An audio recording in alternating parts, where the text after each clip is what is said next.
The sleigh was expected. Only silence came. Welcome to Marple Mysteries. I am your host, Harrington. Tell me your city.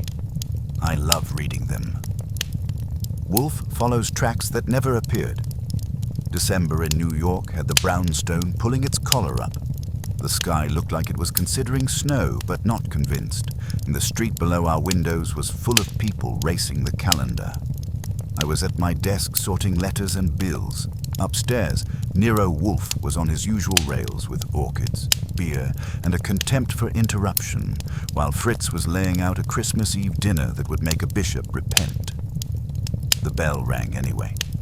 I buzzed the door, and a woman rode up in the elevator looking like she'd been living on nerves. Late 30s or so. Good coat, careful hat, and hands that couldn't decide whether to fold or tremble. I'm Archie Goodwin, I said. You're either early, late, or desperate. Desperate, she said. Clara Roussel. Mr. Wolfe told me to come. That was news, but I took her into the office. Wolfe was behind his desk, a mountain in yellow silk, eyes half shut as if the world was a draft. Sit down, madam, he said. Archie. She sat opposite him, gripping gloves.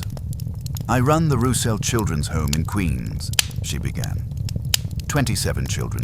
Every year since 1938, we've had a Christmas delivery from an anonymous donor. It arrives on the 23rd, always in a big red wooden sleigh. Toys, coats, food.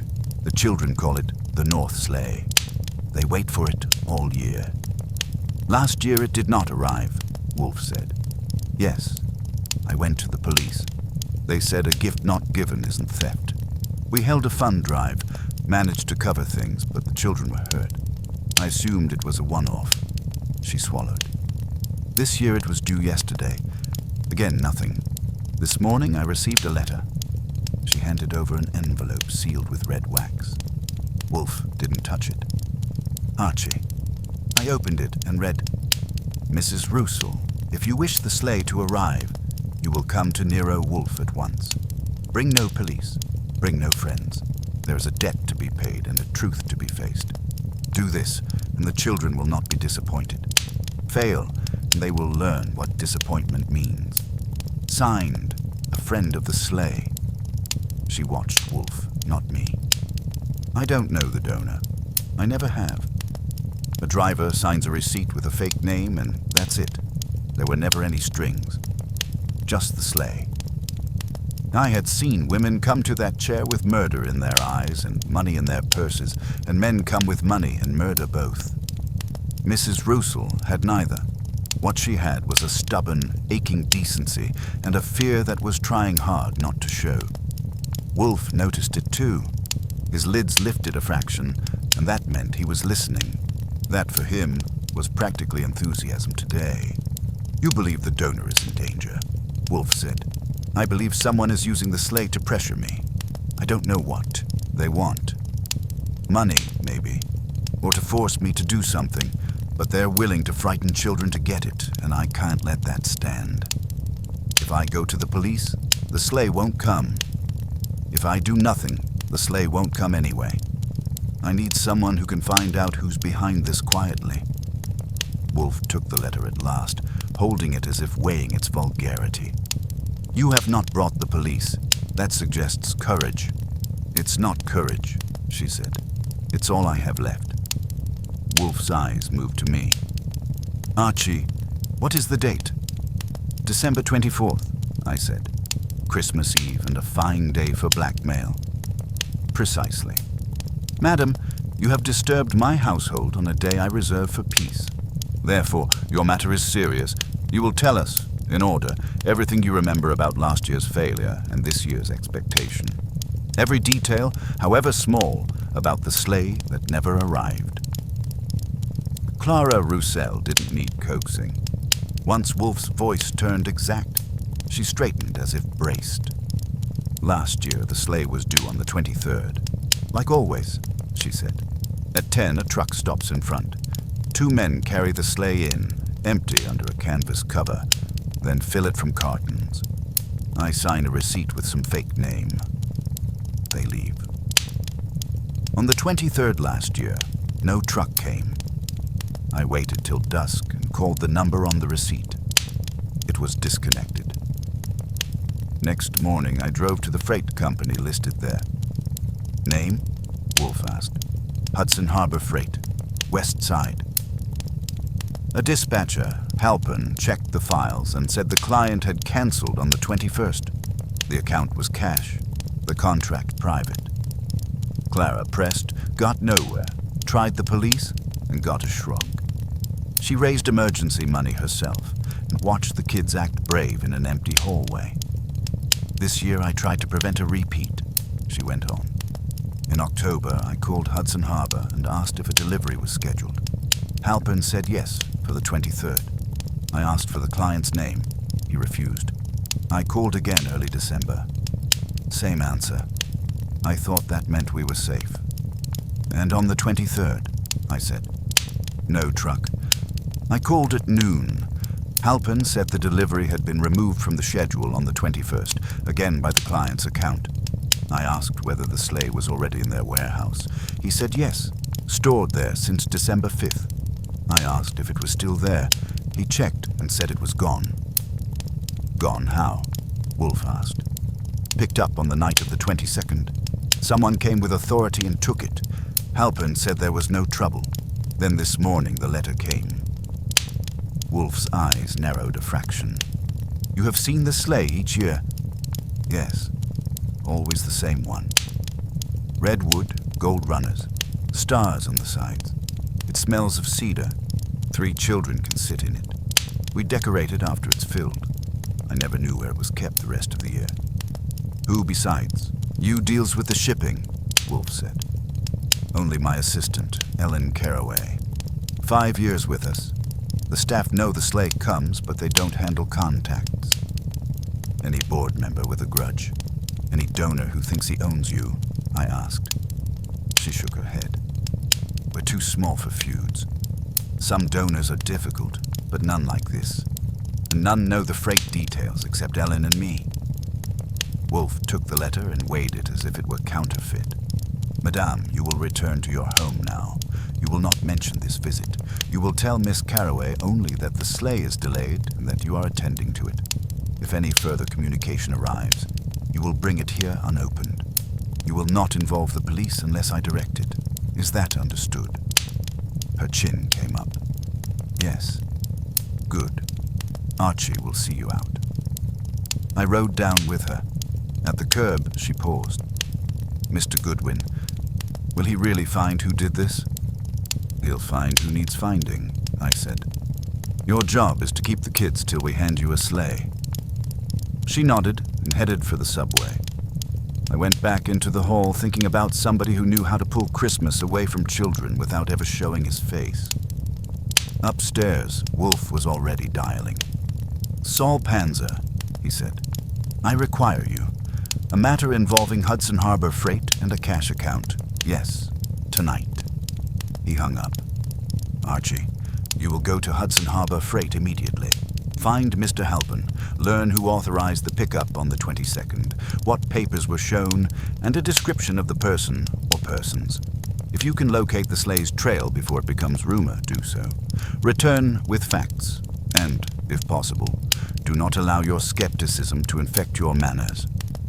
I put on my coat, grabbed my hat, and went out into the cold that makes you forgive New York for being itself. Hudson Harbor Freight sat in a blocky building near the river, smelling of diesel and wet cardboard.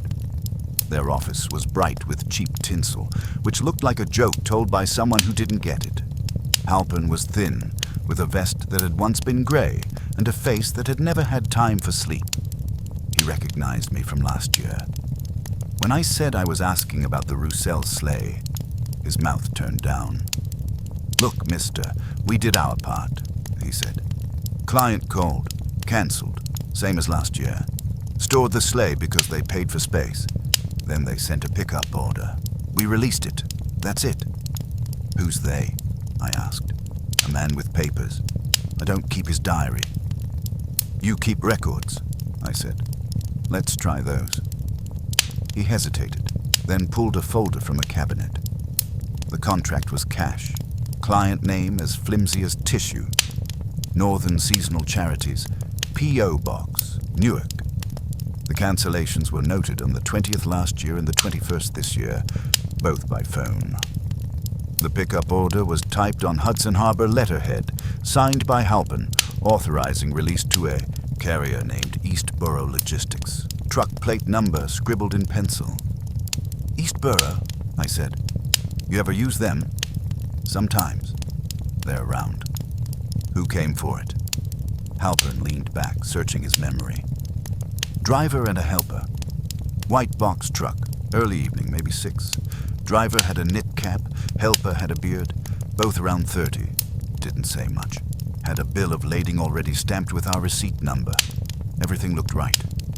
Who stamped it? I said. Me. Then who handed it to them? He blinked, annoyed. Me, I told you. I let that hang, then asked for the security log. He dragged a spiral notebook over. It confirmed the time. 6:12 p.m., December 22nd. Signature in a quick slant I didn't recognize. No camera footage. Their dock cameras had been dead since October, awaiting budget approval. Out on the dock, a couple of loaders were playing cards on a crate, half watching us. When I asked if they remembered the pickup, they shrugged in unison. Holiday rush, they said. All trucks blur together. I had coffee with Halpin anyway. I didn't want him cornered into silence, and coffee is a universal bribe. While he sipped, I asked who had called to cancel. He said the caller used the same voice both years. Male, calm, not a native New Yorker, maybe educated. No name. He also said that on December 5th, a private van delivered the empty sleigh to their warehouse, same as always, and left no return address. 2 men did that too, older, polite, with a French accent if he had to guess. French, I said. Like Roussel. He nodded. Maybe. But I don't see faces well. I see invoices. I left him with a thank you and called Saul from a payphone. He was already moving. He said he'd look into Eastboro Logistics and that P.O. box. I took a cab back to the brownstone with my head full of fake charities and dead cameras. Wolfe listened without blinking while I gave him the facts. When I mentioned the French accent delivery men, his lips compressed. Interesting, he said. We have a disturbance, a sleigh, and now a francophone ghost. Saul will illuminate the paper trail. Tonight you will accompany me to a modest office gathering. Tonight? I said. On Christmas Eve? Precisely. Whoever is manipulating children in my time will not be allowed to enjoy his holiday. Invite Miss Carraway to appear here at 8. Be tactful, but firm. I stared at him. Ellen Carraway, the assistant? The only person besides Mrs. Roussel who knows the freight arrangements. We begin with the nearest circle. Go. Ellen Carraway showed up before 8, which meant either she was born punctual or she'd been worrying the subway straps since I called. Mid-20s, tall, a little too thin for December, with a wool coat that had learned the route between Queens and Manhattan. Her eyes kept checking corners, more habit than fear. I brought her in. Wolfe sat in his armchair with a book on his stomach, looking like the holiday had offended him. Fritz lingered near the pantry door, pretending not to listen. Miss Carraway, Wolfe said. You assist Mrs. Clara Roussel at the children's home. Yes, sir. Sit. Tell me what you know of the annual sleigh delivery. She described it plainly. The red wooden sleigh, the truck on the 23rd, 2 men carrying it in empty and filling it from cartons, Clara signing a receipt with a false name. Ellen never spoke to the donor, never saw more than the receipt copy Clara filed. Last year, Wolfe said, when it failed to arrive, what did you do? I called Hudson Harbor Freight. Mr. Halpern said the account was canceled by the client. I asked who. He refused. This year you called in October. Yes? Halpern said it was scheduled. I didn't call again. You received no letter this morning? No. Good. Now, do you know anyone who has taken a special interest in this sleigh? She shook her head, then said, "A board member used to come on delivery day. Mr. Klein. He'd bring fruit and stand by the sleigh like it mattered to him." Full name? Eustace Klein, real estate developer. He resigned 2 years ago after a fight with Mrs. Roussel. He wanted to lease part of our playground for parking. Angry? He said she was sentimental and that the home needed practical partners. Then he left. Who besides you and Mrs. Roussel enters her office?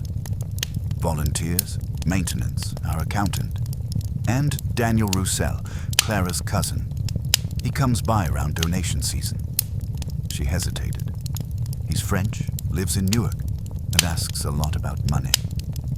Does he know the freight company? Only if he saw a receipt. Once last month, he waited in Clara's office while she was on the phone. I was there too. I didn't think the slip was important. Wolfe's mouth tightened. On December 5th, did you see the sleigh delivered to Hudson Harbor for storage? No, I only know what Halpin told us. Then it is hearsay. Very well. Wolfe closed his book. You will return to Queens. If anyone, Mr. Klein, Mr. Roussel, anyone, asks about the sleigh, the donor, or the cancellations, you will note it and report to Archie tomorrow. Tomorrow is Christmas. Therefore, the guilty may be active. Go. She rose, looking uneasy at being sent off so briskly. I walked her out. On the stoop, she asked, "Do you think Mr. Klein would hurt children for leverage?" "I think somebody already has," I said. When I came back in, Saul Panzer was there, neat as always. He handed Wolfe a folded page. Wolfe read, and his eyes opened a shade wider. "Eastborough Logistics," Wolfe said, "is a shell formed 3 months ago. No trucks, no employees. The Newark P.O. Box is a mailbox service, but Saul found that Eustace Klein's holding company rents a warehouse 2 blocks from Hudson Harbor's. Pier." Outside, the wind pushed grit along the stoop steps, and somewhere a car radio was playing carols off-key. Inside, Wolfe's brownstone felt suddenly less insulated from other people's games than it should. Wolfe looked at me. "Archie, you will obtain the address from Saul and visit the warehouse tonight. Observe only. If you improvise and get injured, I will be irritated." "Nothing motivates me like that," I said. He waved it away. "Take Saul's car. Do not be seen. And remember that a sleigh is large. If it is there, it will not be hiding in a drawer." Saul's black sedan was the kind of car that doesn't ask questions. I drove west through streets full of last-minute shoppers and coal that had teeth. The warehouse Saul had found squatted on a river block where the air smells like diesel and wet rope. Its shutters were down, but one second-floor window showed a steady yellow light. I parked half a block off and slipped along a chain-link fence to an alley on the north side. From the loading dock, I had a clean view of a white box truck backed to a bay, rear doors open. 2 men were moving cartons from the truck onto pallets. The cartons wore toy logos I'd been seeing all December. A 3rd man came out of the personnel door, tall, camel hair coat, scarf knotted with expensive certainty. Even in dock light, I knew that proprietary posture. Eustace Klein spoke to the loaders, gestured toward the truck, and went back inside. Wolfe had said, "Observe only." I eased back to the street, got into the car, and called home. Wolfe took the line with martyr patience. "Klein is there," I said. White box truck unloading toy cartons into his warehouse. 2 loaders plus Klein. Looks like stockpiling gifts. "Continue to observe," Wolfe said. "I'm not walking in," I told him. "Excellent. Return when opportunity is exhausted." I was edging out when headlights washed the block. A dark blue van turned in and stopped at the personnel door. The driver got out. The dome light gave me his face for half a second. Middle-aged, stocky, knit cap low, jaw heavy. He didn't knock. He used a key. 5 minutes later, the door opened and Klein came out with him. They argued on the step, not loud, but tight. Klein's hand chopped the air. The other man shook his head, then pointed up at the lit window. Klein looked up, stiffened, and went back inside. The newcomer lit a cigarette and waited by the door. That turned Wolfe again. Dark blue van arrived, I said. Driver has a key. He and Klein argued outside. Man looks French and is waiting. Describe him. About 50, stocky, long gray coat. Moves like he's used to being deferred to. A pause. That may be Nero Roussel. Do not approach. Follow the van when it departs, if you can do so safely. The Frenchman finished his cigarette and ground it out hard. 10 minutes passed. He went inside again. The van stayed dark. After a while, a side door banged. The two loaders hustled out carrying something long wrapped in canvas. They slid it into the truck. Too long for a carton. Too stiff for rugs. If it wasn't the sleigh, it wanted to be. The truck pulled away first, heading east. The van's lights came on a minute later and followed. I fell in behind the van, leaving traffic between us. We took the Queensboro Bridge. In Long Island City, the van turned into a narrow row of brick houses and stopped at 184 Borden Street. The Frenchman got out and went inside alone. No one met him. I rolled past, fixed the address in my head, and kept going. I couldn't tail both vehicles without tipping my hand. I called Wolfe from a corner. Van went to 184 Borden Street, Long Island City, I said. Driver went in alone. Truck with a wrapped load continued east. You could not follow both, Wolfe said. Return. We will confront Mr. Klein in the morning. Morning is Christmas. Then he will be home and complacent. This sleigh has become a weapon. We will remove it from his hands. I drove back with the address in my pocket and the picture of children watching an empty curb twice in 2 years. Someone had turned charity into a private shipment, and I meant to see it unloaded where it belonged for good. When I got back, the brownstone was smelling of roast goose and Wolfe's displeasure. Fritz had the look of a man guarding a masterpiece from barbarians. I peeled off my coat, handed Wolfe the address, and told him about the wrapped load. He listened with one hand on his chin, eyes on the fire. Nero Roussel, he said at last. A cousin who asks about money. A French accent, a key to Klein's warehouse. Archie, I regret that I did not speak with him earlier. You want me to drop in on Borden Street? I asked. Not tonight. Tonight you will eat. Tomorrow at 10 you will fetch Mr. Klein here. Not request, fetch. I was about to say Christmas again, but Wolfe had already turned the page of his thoughts. I ate with Fritz in the kitchen, because sharing a holiday meal with Wolfe is like sharing a park bench with a bear. The goose was superb, and the beer helped me sleep for 4 hours in a chair. At 9 the next morning, the bell rang with a kind of purpose I didn't like. There stood Clara Roussel, coat half-buttoned, cheeks raw from wind. Behind her, Ellen Caraway looked frightened enough to be somebody else's shadow. We got this, Clara said without waiting for my hello. A boy found it on the front steps at dawn. She handed me another envelope with the same wax seal. It says the sleigh will come only if I sign something. Wolfe was already in his office, so I took them in. Clara read the letter aloud, voice flat with anger. Mrs. Roussel, your home exists at the pleasure of those who finance it. You will execute the enclosed agreement transferring the property at 4218 Halsey Avenue to Northern Seasonal Charities for Development. Signed by noon today. Bon. Return. The sleigh will arrive before dusk and your cousin Daniel will be spared public embarrassment. Refuse, and the sleigh will be burned. Signed, a friend. There was a second sheet, a neat legal draft with a blank line for her signature. Wolfe took it, glanced once, and set it aside like spoiled fruit. You will not sign, he said. Clara's hands curled. If I don't, the children pay. The children will receive their sleigh without your capitulation, Wolfe said. You have already paid too much attention to this rascal.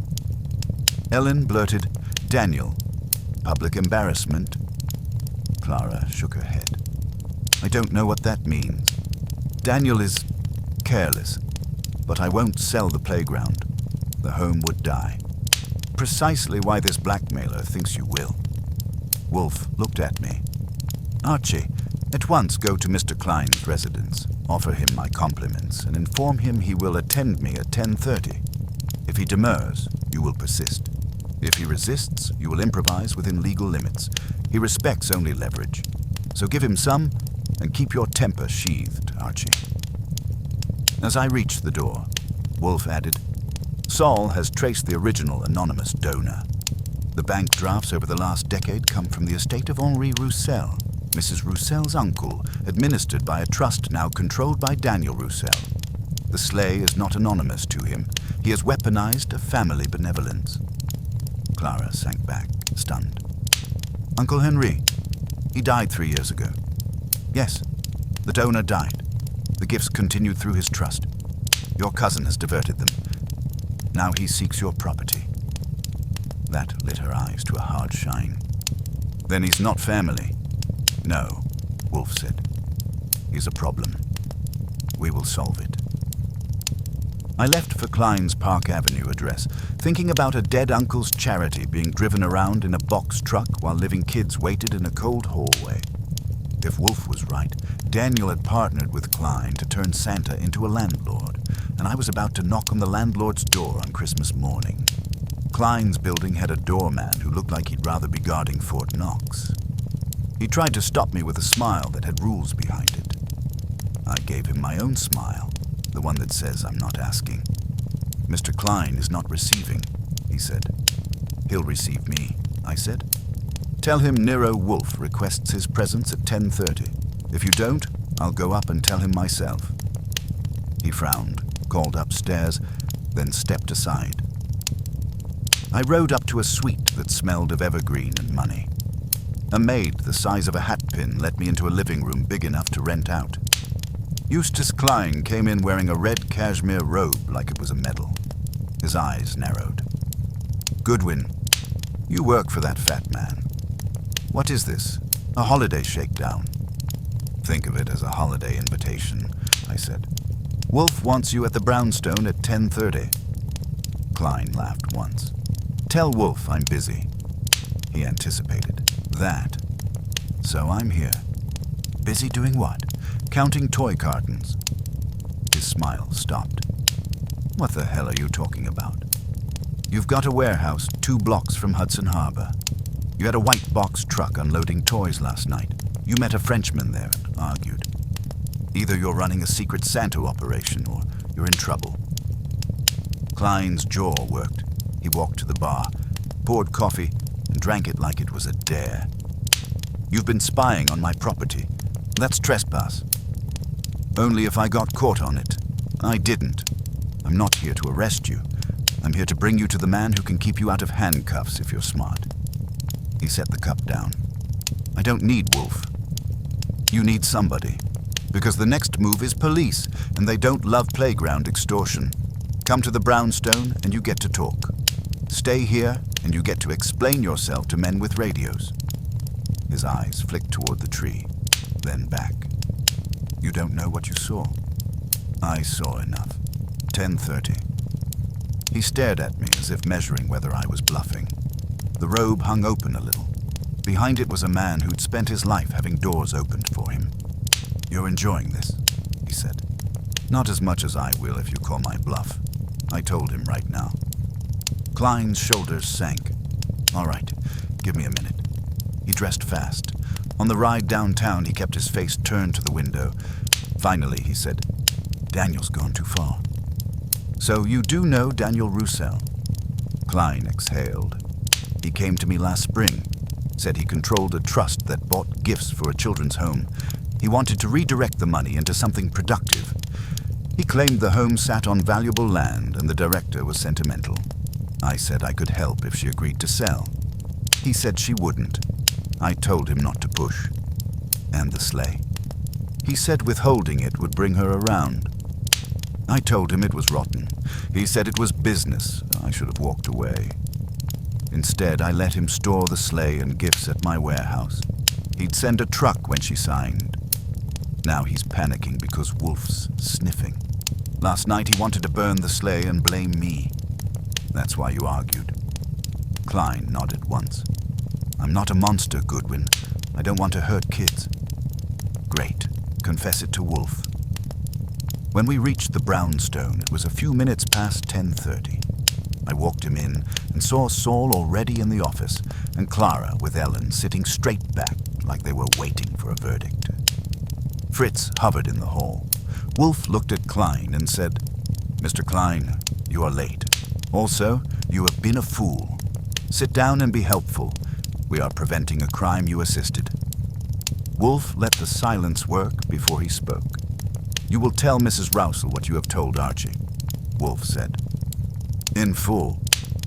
Klein cleared his throat. Mrs. Roussel, I'm sorry.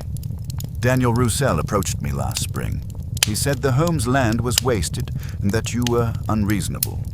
He claimed he controlled the trust that paid for the sleigh and that delaying delivery would make you sell. I refused at first, then I agreed to store the sleigh and gifts at a warehouse I rent. I told myself it was leverage, not cruelty. I was wrong. Clara's face went pale, then hard. You helped him steal Christmas from children. I did, he said. Last year he canceled the freight pickup and kept the sleigh at my place. This year he did it again. He wanted you to sign a transfer to a charity he invented. I thought he'd stop short of threats. I was wrong again. Wolfe's eyes moved to Saul. Mr. Panzer, you have located Mr. Daniel Roussel? Saul nodded.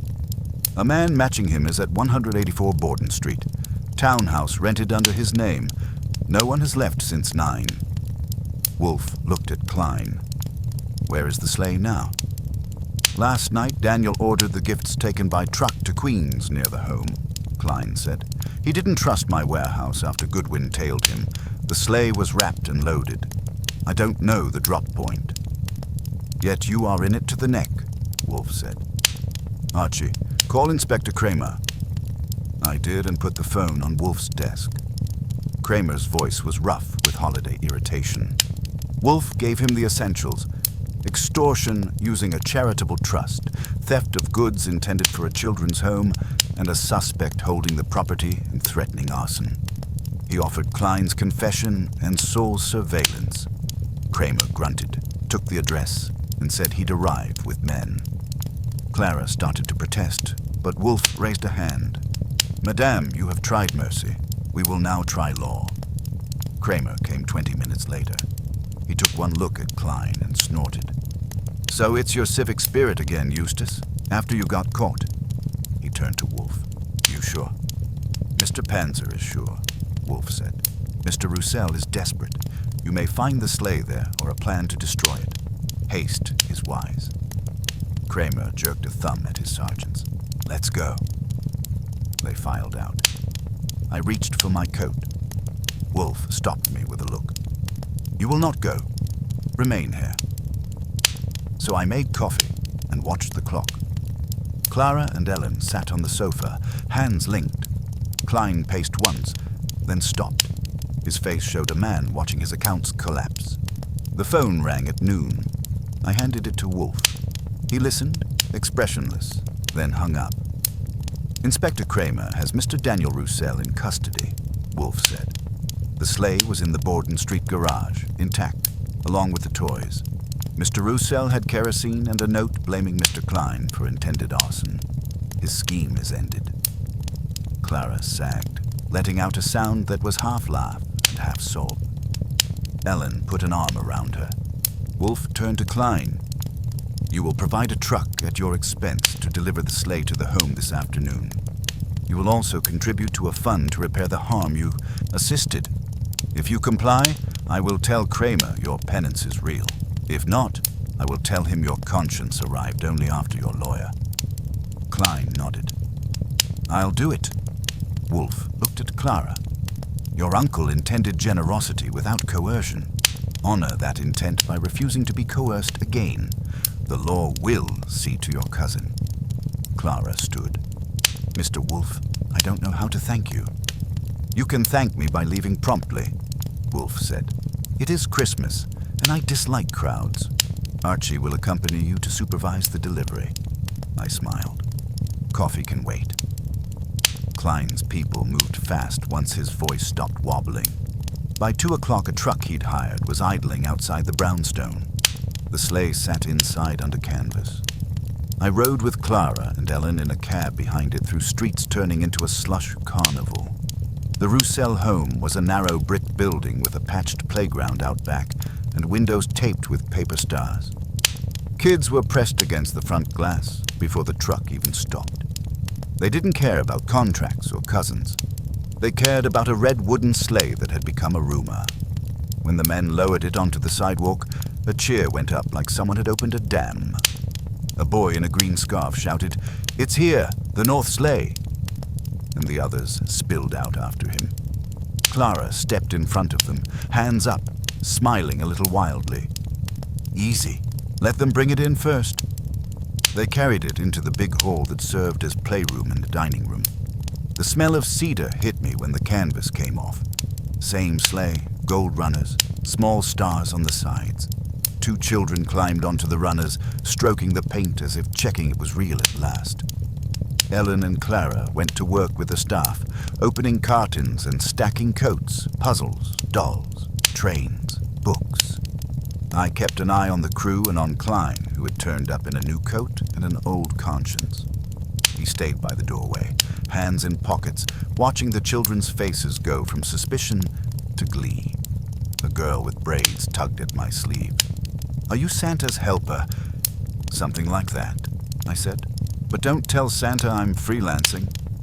She giggled and ran off with a stuffed bear almost as big as she was. The hall filled with wrapping paper and that special chaos that doesn't need adult permission. Clara came over once the first wave of unboxing was under control. Her eyes were bright and tired. "They'll talk about this for months," she said.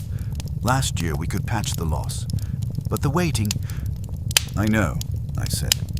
"Some people think you can pressure adults without hurting children. Wolfe disagrees. So do I." She nodded, then looked past me at Klein. "He's paying for the delivery and more.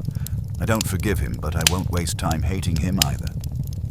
"That's practical," I said. Wolfe would approve if he ever approved of anything. Ellen joined us with her phone. The police called. Daniel's being charged with larceny, fraud, and attempted arson. The trust lawyers are freezing everything. "Good," Clara said, and went off to make calls she'd been putting off for 2 years. Klein drifted over when he'd watched enough to feel the sting. "Goodwin," he said quietly. "Tell Wolfe I'll sign whatever restitution papers he wants. I'm done with Daniel. I'm done with thinking I can bully my way into virtue." "Sometimes virtue is just not being a heel," I said. "You're learning late, but you're learning." He started to say something sharp, decided against it, and went outside with his driver. I watched him leave.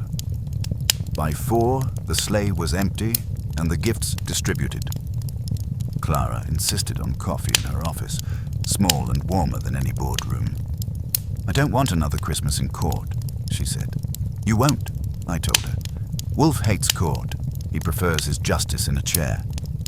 She laughed then, the first easy laugh I'd heard from her. She looked out at the hall where children were taking turns sitting in the sleigh. Henri would have wanted this. Not the money. This. I left as the early dark came on, with her gratitude in my ears and the kids' laughter behind me. New York at Christmas always tries to pretend the rest of the year never happened. For a few hours in Queens, that pretense felt almost honest. I got back to the brownstone with my shoes wet and my mood improved, which is as close as I get to a carol. Fritz met me in the hall like a man who had been holding dinner at bay with a carving knife. The table was set, the goose was retired, and coffee was already losing patience. I was hungry enough to forgive the day's detours in the city. Wolfe was in the office, not by the fire. That meant his mind was still chewing. I told him the sleigh was delivered. The children had swarmed it, and Klein had watched like a penitent in a fur coat. Good, Wolfe said. Mr. Klein will send a writ confession to the district attorney in the morning. Saul is arranging the trust's transfer to a neutral administrator. The home will not again be hostage to a relative's greed. I sank into the chair opposite him. You look almost satisfied. Do not be absurd. Satisfaction is transient. He picked up his beer. However, this affair had the virtue of clarity. A dead man's charity, a living man's rapacity, and another living man's vanity. They combined to injure innocence. We severed the combination. Kramer didn't grumble too hard. He grumbled in his customary manner. He also thanked me, which is to say without words. Fritz appeared at the door. The dinner, if you please. We went to the dining room. Wolfe attacked the roast with the concentration of a scholar and the appetite of a barbarian. I took my share and listened to him chew, which fits Christmas at our place. Halfway through, the phone rang. Fritz answered, came to Wolfe, and murmured. Wolfe excused himself with a sigh and took the call in the office. When he returned 5 minutes later, his face was smooth. Daniel Roussel has elected to speak, he said. He offered to restore the gifts and withdraw his complaint against Mr. Klein in exchange for our silence. I declined. He then hinted that family influence might soften the charges. I informed him that influence is a certainty only when coupled with intelligence, and he possesses neither. Nice, I said. He'll hate you forever. Hatred from the foolish is as inevitable as rain. One carries an umbrella. Wolfe dabbed his mouth. Archie, there is a point here you should notice. That I should keep cousins out of my will. Among other things, charity is not merely the transfer of goods. It is a relationship of trust. When trust is corrupted, the goods become instruments. You saw the children's faces today. They were not grateful for coats so much as for the return of a promise. I thought of the hall, the cedar smell, the girl in braids. They were waiting on a story that had always ended right, and someone tried to rewrite the ending for profit. Exactly. And profit is a poor author. It repeats itself, grows dull, and finally collapses under its own lack of imagination. I raised my glass. To better authors, then. He lifted his beer a quarter inch. To ethics, he corrected. Without them, authorship is merely deception with good grammar. After dinner, I helped Fritz clear the last dish, because he'd earned a quiet kitchen. Upstairs, Wolfe returned to his orchids as if the case had been a minor inconvenience between feedings. I went to my room and made a note in the ledger. North Sleigh recovered, blackmailer boxed, brownstone restored. Outside, New York kept tossing snow at the streetlights. Inside, the old house settled into quiet. Wolfe, full of goose and indignation, read with the air of a man who had just proved the world still makes sense if you insist hard enough. I turned out the lamp and told myself that if Christmas has a detective, he probably sits in a chair and lets the rest of us do the climbing. Morning after Christmas has a different smell in New York. The streets are emptier, the trash is louder, and people who were sweet yesterday are tired of it today. I came down early for coffee before Fritz decided I'd had enough. Wolfe was in the office with the Times spread like a map of enemy territory. Archie, he said, sit down. We will dispose of the residue. Sounds cheerful, I said. He tapped the paper. Daniel Roussel was arraigned at 9. Bail denied. His counsel will claim he was a trustee protecting property from sentimental incompetence. We will not permit that. At 10, Clara Roussel arrived, looking like a woman who had finally slept. Ellen Caraway was with her, still jumpy but steadier. Clara carried the trust papers Saul had arranged. Wolfe nodded. Madame, your uncle intended annual gifts for your home. His executor perverted that intent. Mr. Panzer has prepared documents transferring the trust to an independent administrator. Read and sign. She read quickly and signed. Ellen let out a breath she hadn't known she was holding. Wolfe folded the papers.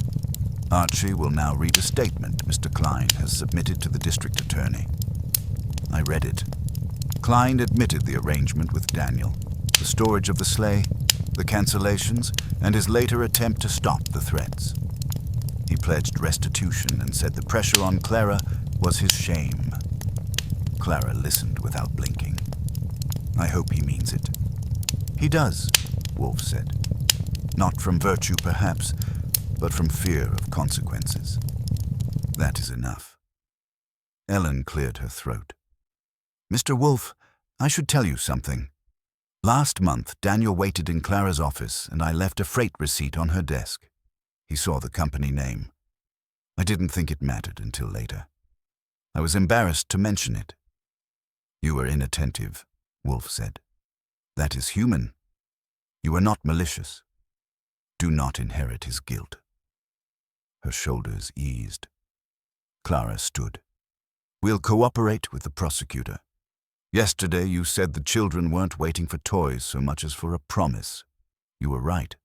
When the sleigh came, they were grateful for being remembered. Wolfe's eyes softened almost imperceptibly. Being remembered is the only immortality most of us require. She thanked him again, and this time he let her. The two women left, and the house seemed to exhale. Near noon, Kramer called. I put him on speaker. Oh, he sounded grudgingly pleased. Wolfe, Roussel's lawyer, tried to call it a civil dispute. Then Klein's confession hit my desk. We've got fraud, larceny, and arson prep. He's cooked. Splendid, Wolfe said. See that he is served hot. Kramer snorted a goodbye and hung up. Wolfe leaned back, fingers steepled. Archie, observe the symmetry. A man inherits wealth meant for kindness. He sees only leverage. Another man sees profit in that leverage. Both forget children exist until their plans wobble. It is a common disease. Adults imagining the world is a boardroom. And you treated it with attention, I said. Precisely. The sleigh was not merely a vehicle. It was a symbol. Symbols, once corrupted, injure more deeply than any petty theft. Fritz appeared to announce lunch. Wolfe rose.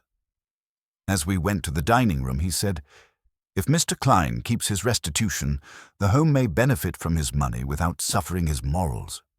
That is as close to justice as the world usually permits. Snow started again, soft and indifferent, while Wolfe ate as if ethics were coarse. Later, with a sandwich and the grey street beyond the window, I chewed on that. The brownstone had returned to its sacred quiet. The sleigh had returned to its hall of noise. And Daniel Roussel was where a man belongs when he tries to turn a promise into a club, behind a locked door, with nothing to open but his own conscience if it ever decides to show up.